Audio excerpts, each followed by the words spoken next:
Les grands dossiers de l'histoire avec Franck Ferrand sur Radio Classique.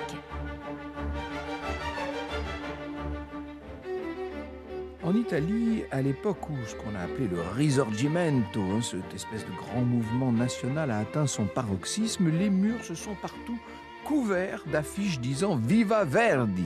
Et derrière cette acclamation du musicien se cachait en vérité un slogan politique « Viva Vittorio Emanuele Re d'Italia !» Eh oui, c'était un hommage à Victor Emmanuel II, roi de Piémont-Sardaigne, et qui était devenu, presque un peu malgré lui, le porte-drapeau de la cause nationale.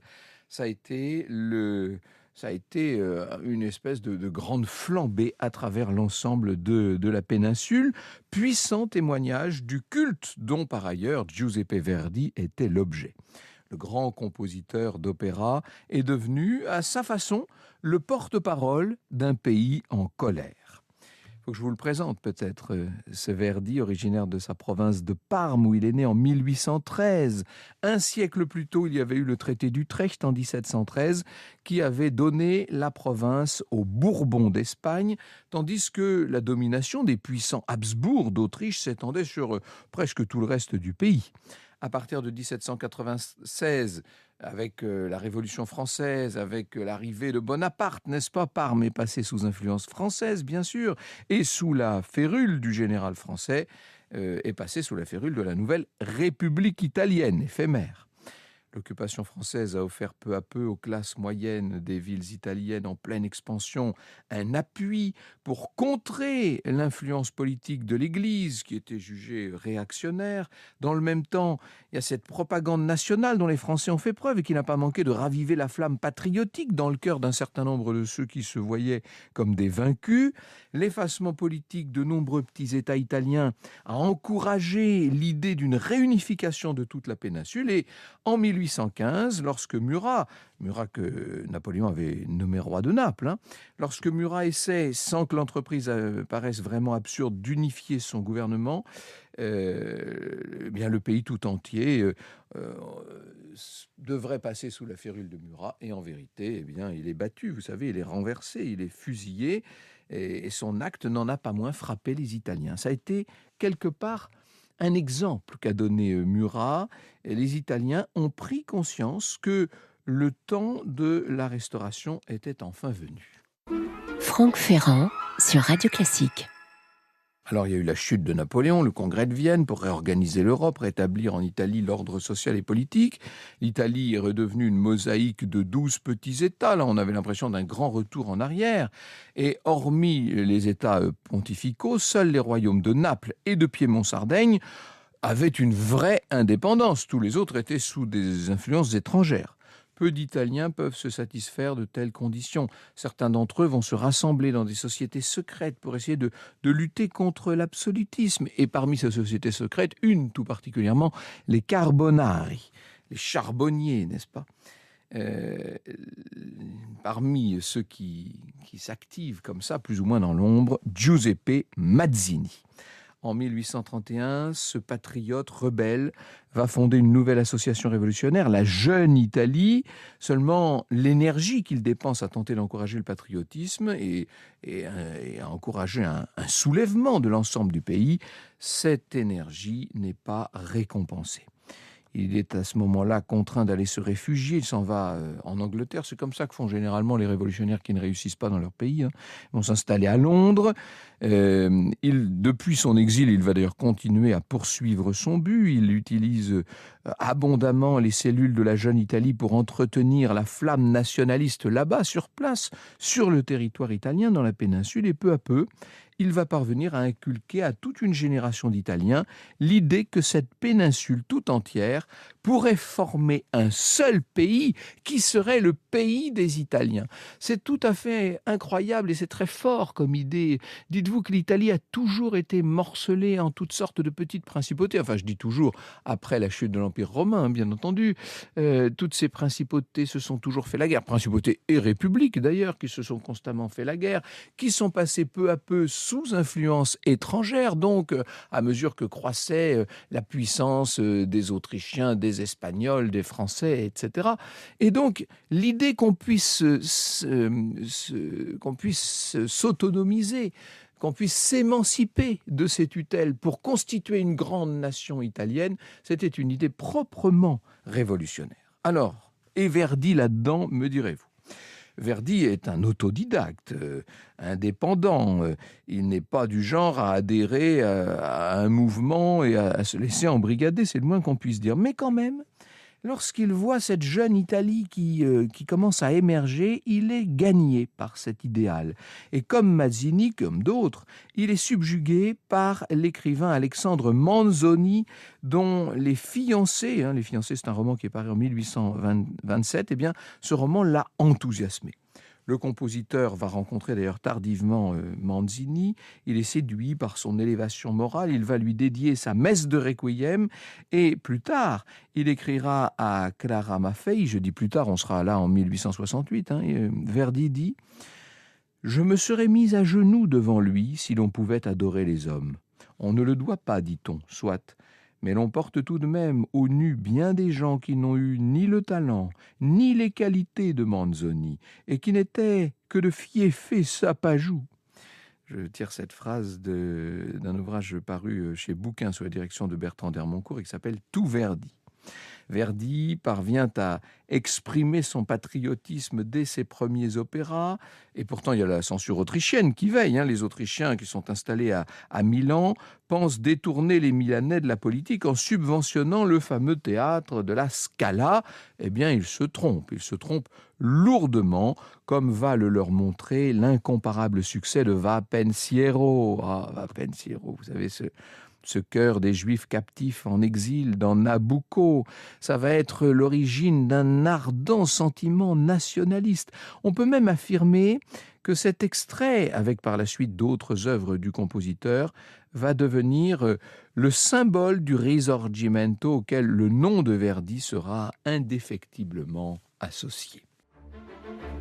Je vous ai déjà pas mal parlé du printemps des peuples, cette révolution de 1848 qui commence en février 1848 à Paris, bien sûr. Or, il se trouve qu'à ce moment-là, justement, Verdi séjourne avec Giuseppina Strepponi, la chanteuse qui est sa compagne, au moment où éclate donc cette révolution qui va ensuite se répandre dans l'ensemble de l'Europe. Et la nouvelle d'une révolte d'étudiants à Vienne parvient à Milan en mars. Durant les fameuses Cinque Giornali, les 5 jours, les batailles de rue vont opposer Milanais aux Autrichiens. Là, la révolution prend un tour vraiment clairement national. Les Milanais demandent l'aide du Piémont-Sardaigne, bien sûr, qui va déclarer la guerre à l'Autriche. À Rome, les nationalistes de leur côté ont mis tous leurs espoirs dans la personne du nouveau pape, Pie IX, qui est un pontife libéral en qui ils voient le chef potentiel de toute l'Italie. Sauf que le pape ne veut rien entendre. Il ne veut pas prendre la tête d'un mouvement prônant la guerre contre l'Autriche, l'établissement d'une constitution. Tout ça ne peut pas plaire au Vatican, évidemment. Verdi vient d'arriver à Milan quand tous ces événements se produisent. Il repart pour Paris avec en tête le projet d'un nouvel opéra et comme à son habitude, il va s'inspirer du passé et choisir pour sujet la défaite de Legnano que fait subir en 1176 le groupe de cités italiennes formant la Ligue lombarde à l'empereur d'Allemagne Frédéric Barberousse. Verdi, quand il arrive à Rome pour les répétitions de la bataille de Legnano, trouve la ville littéralement en ébullition. Il écrit, on est le 21 avril 48 là, il écrit à Francesco Maria Piave: « Cher ami, allons donc, m'imaginer rester à Paris en entendant parler d'une révolution à Milan. Je suis parti de là-bas sans attendre, dès que j'ai entendu la nouvelle. Mais je n'ai pu avoir que ces impressionnantes barricades. Honneur à ces hommes valeureux, honneur à toute l'Italie qui en ce moment montre vraiment sa grandeur. L'heure de sa libération a sonné, sois-en bien persuadé. C'est le peuple qui la désire, et quand le peuple désire quelque chose, aucun pouvoir absolu ne saurait lui résister. » Les révolutionnaires ont été déçus donc par le refus du pape de s'allier à la Lombardie contre l'Autriche. Ils vont s'en prendre à son principal ministre, Pellegrino Rossi. Le pape est atterré, le voilà qui va se réfugier à Gaète. Les républicains profitent de cette absence pour organiser des élections libres et l'on voit le pape condamner là-bas, depuis Gaète, depuis son refuge, condamner cette procédure, interdire aux catholiques d'y participer. Il y a parmi les républicains Giuseppe Mazzini, bien entendu. Tout ce monde-là va remporter victoire sur victoire et on fait proclamer la République à Rome en février 1849. Et c'est à ce moment-là qu'a lieu, dans cette atmosphère complètement explosive, qu'a lieu la première de cet opéra, la bataille de Legnano, avec un auditoire transporté d'enthousiasme à l'écoute de Vive l'Italie. Les premières paroles du chœur d'entrée sont évidemment des paroles politiques. Et le public, pour répondre, dit « Viva Verdi !» Bon, il ne suffit pas d'un opéra, même s'il est de Verdi, pour unir les États italiens, me direz-vous, mais quand même, ça joue un rôle absolument essentiel. Les dissensions entre ces États vont aboutir à la défaite graduelle de toutes les insurrections qui peu à peu se produisent dans la péninsule.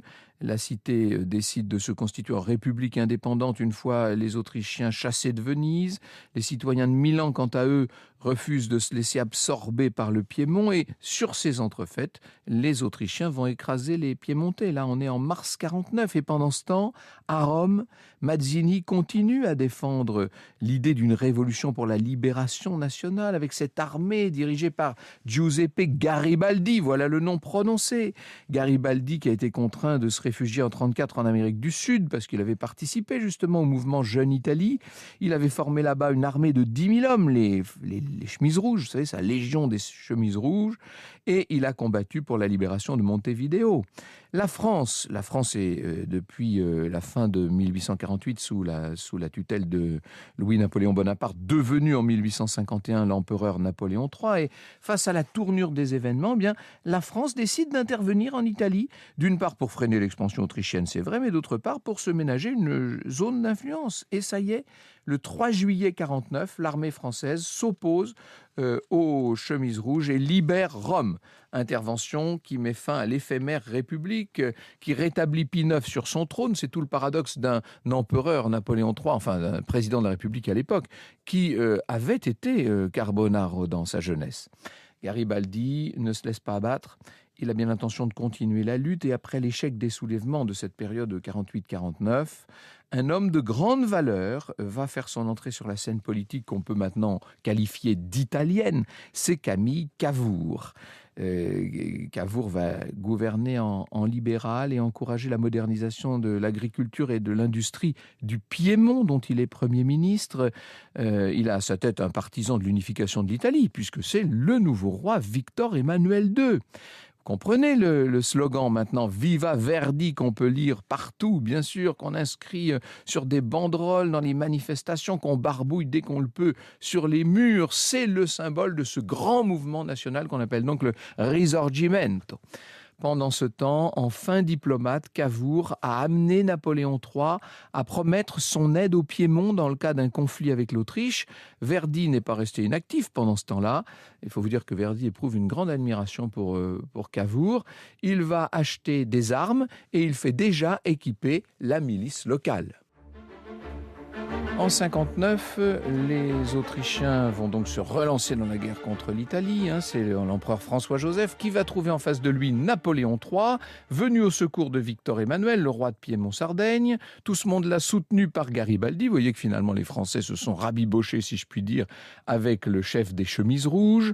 On repousse l'offensive autrichienne de façon décisive. Plusieurs grandes batailles, dont celle de Solferino, bien sûr, 24 juin 1859. Et évidemment, c'est une guerre violente et qui n'a pas très bonne presse en France. Alors Napoléon III va essayer de calmer le jeu.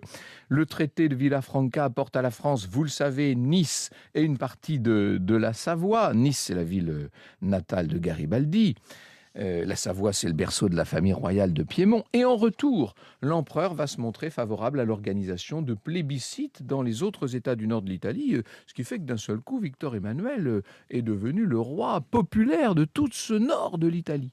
En 1860, les Siciliens, à leur tour, vont se révolter contre le roi de Naples, dont ils dépendent, bien sûr. Garibaldi vient à leur aide et avec son célèbre corps expéditionnaire, il balaie littéralement les armées napoléoniennes, si je puis dire, les armées françaises, disons, et marche triomphalement sur Naples, la capitale du Sud. Cavour, qui craint cette nouvelle puissance, lui oppose l'armée piémontaise. Au cours d'une rencontre historique dans les environs de Naples, Garibaldi se retrouve en face des Piémontais et il va abandonner à Victor Emmanuel tout le sud de l'Italie qu'il vient de conquérir. Garibaldi refuse tous les honneurs dont on veut le charger. Il n'accepte qu'un sac de grains de blé symbolique et se retire dans sa ferme sur l'île de Caprera. C'est un peu Cincinnatus dans cette affaire, le Garibaldi, qui va donner à ses chevaux les noms de ses victoires et à ses ânes ceux de ses ennemis. Et ses ennemis, c'est François-Joseph, l'empereur d'Autriche, c'est bien sûr le pape Pie IX, mais c'est aussi, ne l'oublions pas, Napoléon III. Verdi a été impressionné par les succès et la loyauté de Garibaldi, mais il le trouve trop radical, ce Garibaldi. C'est un républicain intransigeant et Verdi, lui, est plus modéré. Il se sent beaucoup plus proche d'un homme comme Cavour, si vous voulez. Il sait que sans l'habileté diplomatique de Cavour, sans sa pratique des relations internationales, on n'aurait pas pu faire l'unification de l'Italie. Franck Ferrand sur Radio Classique. Cavour, nous dit Jérémy Bigori qui nous a préparé toute cette émission, Cavour, bien qu'absolument pas musicien, admire Verdi, il le convainc de prendre une part active à la vie du pays et Verdi finit par se présenter comme député de Busseto. Nous sommes là à quelques encablures du village natal de Verdi, qui était Roncole, vous savez. Il se fait donc élire aux élections de 61. Le voilà donc au Parlement de Turin, Verdi. Cavour écoute avec intérêt les suggestions du compositeur sur la politique musicale notamment. Verdi suggère par exemple que le chœur et les orchestres des 3 principaux opéras, Rome, Milan et Naples, soient subventionnés par l'État. Il propose également, en se rappelant ses propres débuts, que chaque conservatoire offre des cours du soir gratuits, pourvu que les étudiants impliqués se mettent à la disposition des théâtres locaux. Il se trouve qu'en 1861, Cavour vient à mourir. Ça, c'est un coup terrible pour Victor Emmanuel et pour l'ensemble de la cause. Et c'est un coup terrible aussi pour Verdi, qui, à ce moment-là, décide de se retirer de la vie politique du pays. On ne peut pas dire pour autant que ce soit la fin du Risorgimento. Il va y avoir une nouvelle guerre qui cette fois opposera la Prusse et la France en 70 et la France doit rappeler ses troupes des États pontificaux, ce qui permet à Victor Emmanuel de devenir cette fois le roi d'une Italie totalement réunifiée. Mais il n'y a plus Cavour pour organiser tout ça et la guerre civile va s'emparer du sud du pays. Giuseppe Verdi vivra jusqu'à 87 ans. Il sera un véritable citoyen modèle. Vous savez le rôle qu'il a joué notamment pour la création d'une maison de retraite pour les musiciens et chanteurs. On ne peut pas dire pour autant qu'il ait beaucoup d'illusions sur la politique. Le monde entier n'est qu'une vaste plaisanterie, écrivait-il. Je n'aime pas la politique, mais j'admets qu'elle est nécessaire. Je connais l'importance des théories politiques, du patriotisme, du nationalisme, mais il me semble qu'il faut tout d'abord qu'un homme vive.